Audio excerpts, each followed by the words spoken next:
Ladies and gentlemen, I want you to take a moment and think. Think about the person you believe yourself to be. Now think about the person you aspire to be. Are these two images in alignment? And if not, what stands between you? Often, what stands in our way is not an external obstacle, but something far more personal and far more powerful. It is the narrative we tell ourselves, the beliefs we hold about who we are. And these beliefs, these narratives, are often summarized in two simple words: I am. I am is more than just a statement of identity. It's a declaration of our reality, a mantra that shapes our thoughts, our feelings, and our decisions. Every time we say, I am, we are creating a blueprint for our reality, laying down the groundwork for who we are and what we can become. Have you ever noticed how your mood changes when you say, I am happy, compared to when you say, I am sad? Do you feel the shift in your energy when you say, I am confident, as opposed to when you utter, I am fearful? It's not magic. It's the power of I am at work. The words that follow I am become the lens through which we view ourselves and the world around us. They shape our self-perception and, by extension, our relationships, our actions, our success, and even our failures. That's why it's so crucial to engage in positive self-talk after I am. When we say, I am capable, I am strong, I am worthy, we are not just boosting our self-esteem and confidence, but actively shaping our reality. We are telling ourselves and the world who we are and what we're capable of. And more importantly, we're starting to believe it. This is where the concept of conscious creation comes into play. Conscious creation is the idea that our beliefs and thoughts shape our actions and, in turn, our experiences. If we believe we are capable, we act in ways that prove this belief true. If we believe we are unworthy, our actions often reflect this belief. Essentially, it is the self-fulfilling prophecy in action. Our beliefs dictate our actions, and our actions confirm our beliefs. In other words, we are what we believe we are. And the cornerstone of these beliefs is often the simple phrase, I am. That's why it's so important to be mindful of the words we use after I am. Whatever follows I am tends to materialize in our lives. If we continually affirm, I am successful, we start to notice opportunities, make decisions, and take actions that lead to success. If we constantly declare, I am unlucky, we start to focus on the negatives, ignore the positives, and create our own bad luck. The phrase, I am, is not just a statement of who we are at this moment, but a declaration of who we are choosing to become. Every time we say, I am, we are not just describing our current situation. We are writing the script for our future. And the present moment, the moment we are in right now, is the point of creation. When we affirm in the present moment, I am healthy, I am prosperous, I am loved, we are not just creating a vision for our future. We are invoking the power of the present moment to shape that future. And that is the ultimate power of I am. We are all creators, whether we realize it or not. And the tools of creation are not just in our hands, but also in our words, especially the words we use after I am. The more we recognize this power, the more we can use it consciously and deliberately to shape our lives and fulfill our potential. So, as we delve into the journey of self-discovery and personal transformation, let's start by examining our I am statements. Let's be mindful of the words we use to define ourselves and our reality. Let's harness the power of positive affirmations to shape our thoughts, our beliefs, our actions, and ultimately, our lives. Because the key to changing our lives may lie in changing our I am declarations. So how can we best harness this power? How can we craft and utilize I am affirmations not just effectively but also authentically? Let's explore some practical steps. Firstly, specificity is key. General affirmations like I am good or I am successful can certainly be powerful. But specific affirmations, ones that precisely articulate what you wish to manifest, can be even more potent. Instead of saying, I am successful, try saying, I am successfully running my own business, or I am excelling in my chosen field. The more specific you are, the easier it is for your mind to visualize and work towards that reality. Secondly, your affirmations should resonate emotionally. They should not just be statements you repeat mechanically, but declarations that evoke strong feelings within you. Because it's not just the words that matter, but the emotions they trigger. When you affirm, I am loved, allow yourself to feel the warmth and security of being loved. When you say, I am prosperous, tap into the feelings of abundance and gratitude. The stronger the emotional resonance, the more powerful the affirmation. Next, visualization is crucial. When you say your affirmations, don't just say them, visualize them. Imagine what it would look like, feel like, smell like, sound like to be living that affirmation. The more vivid the visualization, the more real it becomes in your mind.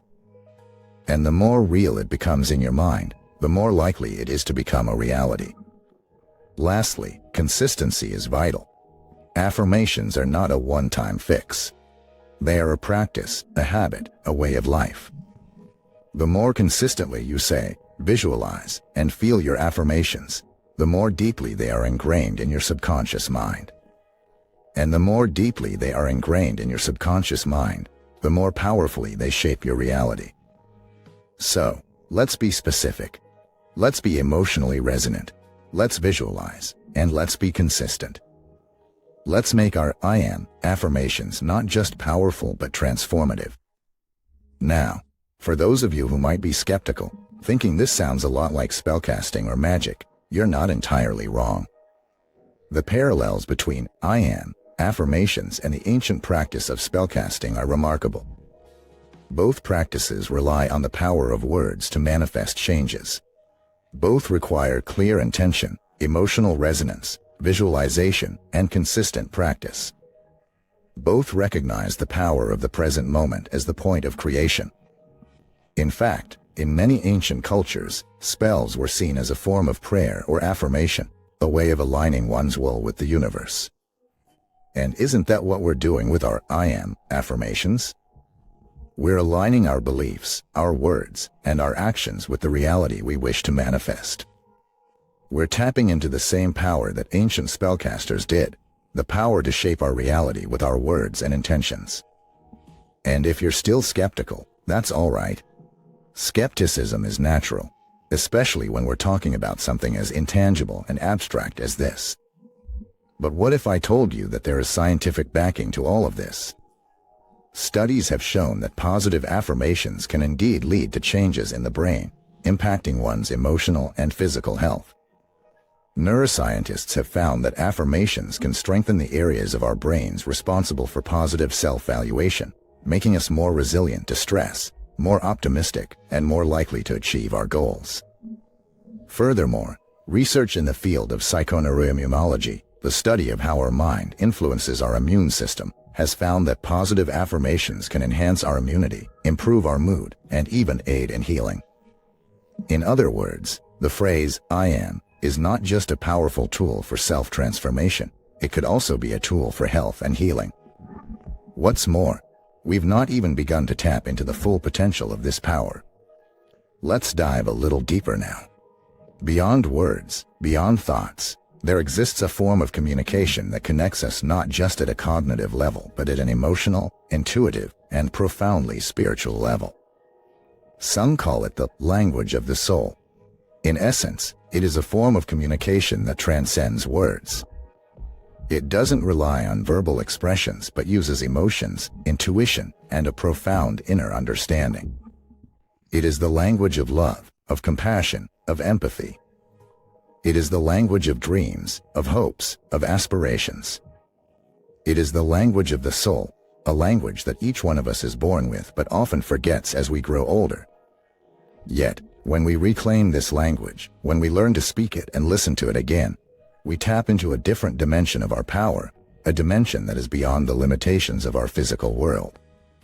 And there, in that dimension, the phrase, I am, takes on a whole new meaning. It becomes not just a declaration of our personal identity, but an affirmation of our spiritual essence, a recognition of our unity with the universe, a celebration of our infinite potential. So, we have reclaimed this language of the soul, and in doing so, we have unlocked new depths of our power and potential. We have discovered a new dimension to our I Am affirmations.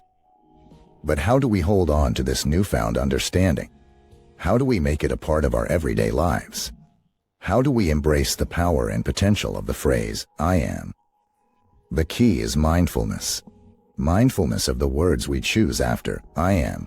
Mindfulness of the feelings those words trigger, and mindfulness of the reality those words and feelings are creating. We have to remember that our words are not just descriptors, they are creators. They shape not just our perceptions of the world, but our interactions with the world. They influence our thoughts, feelings, decisions, and actions. So, let's be mindful. Let's choose our words wisely. Instead of saying, I am tired, say, I am ready for rest. Instead of saying, I am stressed, say, I am in need of relaxation. Instead of saying, I am a failure, say, I am learning and growing. The words we choose after I am can either limit or liberate us, so let's choose words that liberate, that empower, that uplift. And when we choose these words, let's affirm them in the present moment. Because the present moment is the point of creation. Not the past, not the future, but the here and now.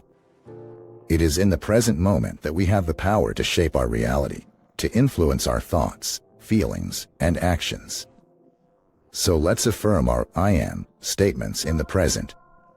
Let's say, I am love, I am peace, I am joy, and let's feel that love, peace, and joy right here, right now.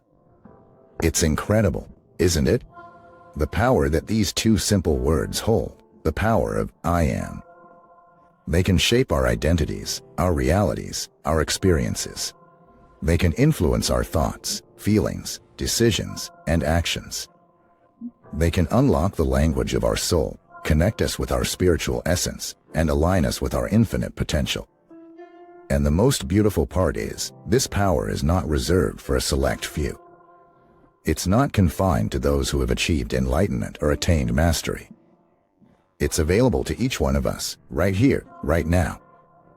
All we need to do is tap into it, claim it, and harness it.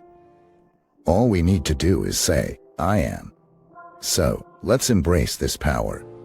Let's affirm our worth, our potential, our dreams. Let's shape our realities, influence our thoughts, manifest our desires. Let's celebrate our uniqueness, our individuality, our spirit.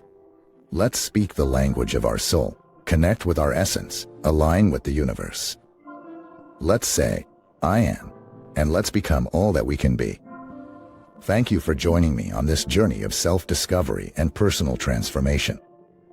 I hope that this talk has inspired you, empowered you, and enlightened you. If it has, I invite you to like this video, subscribe to this channel, and share this message with others. Together, let's spread the power of I am. Let's inspire change. Let's empower growth. Let's enlighten the world. Thank you, and remember, you are not just who you think you are. You are all that you affirm you are. You are all that you believe you are. You are all that you know you are. So claim your power, embrace your potential, and shine your light. Say, I am, and become all that you can be.